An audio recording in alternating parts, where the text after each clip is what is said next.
Now, more on President Putin's re-election as president of Russia for another 6 years and the recent deterioration of relations between Moscow and the UK over the poisoning of the Skripals. With me is the international affairs commentator, Marko, Gasic. Yes, thank you very much indeed. Misspelt there on my auto cue, so thank you very much indeed for correcting it for me. Now, tell me, President Putin, re-elected by another thumping majority, does the West in a way have to get its head around the fact that he is actually really rather popular, in spite of any questions there may be about the process? He is rather popular in Russia.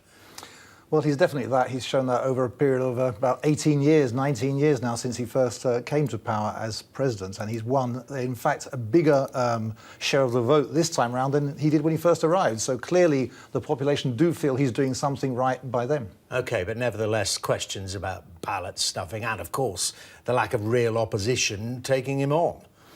Well, I think every election in every country will find some element of such kind of behaviour. That's probably an individual initiative in these cases. We've had it in Britain, we've had it in other countries as well.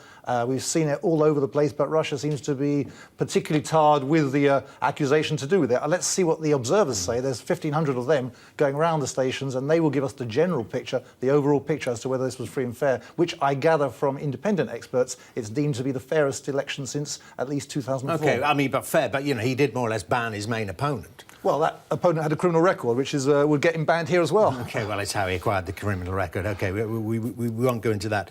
But the fact is that he is being regarded in some quarters as almost a de facto dictator. Comparisons being made with Stalin. Only in the strength that he's a strong leader who knows what's good for Russia, and that doesn't mean that it's good for Russia's opponents. So I think there the resemblance ends. He doesn't go around...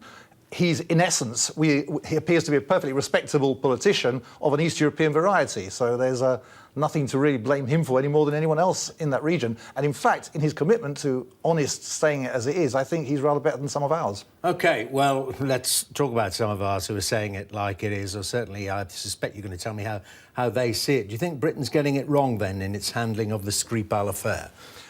I think the British political elite is actually a little bit crazy on this one. The level of invective, without waiting for any proper investigation, from the word go, it was so strong. They haven't even given, for example, the Russians any clue as to the evidence on which they're being judged, hung, drawn and quartered. So it's been really a battle of abuse, really. And I think we've been here before. We had a similar kind of strength of political discourse backed up, unfortunately, by a lot of the media during the Iraq War, the beginning of. It was weapons of mass destruction which never appeared in the end, and we later we realised. Now we're in danger of seeing that happen again. A lot of comparisons have been made with that, but the fact is this was a weapon of mass destruction that was used. We can't dispute that was used in a market city in the UK. Yes, exactly.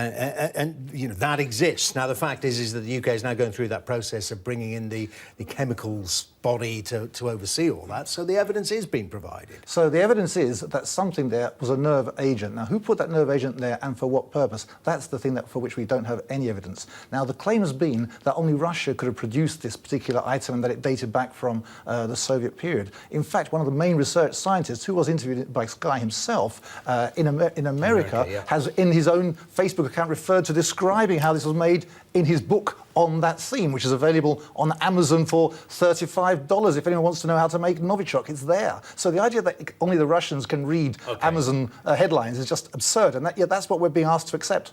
Do you think in this exchange, and it is, well, let's say expulsion exchange, do you think that either side will actually try and do some real damage to each other?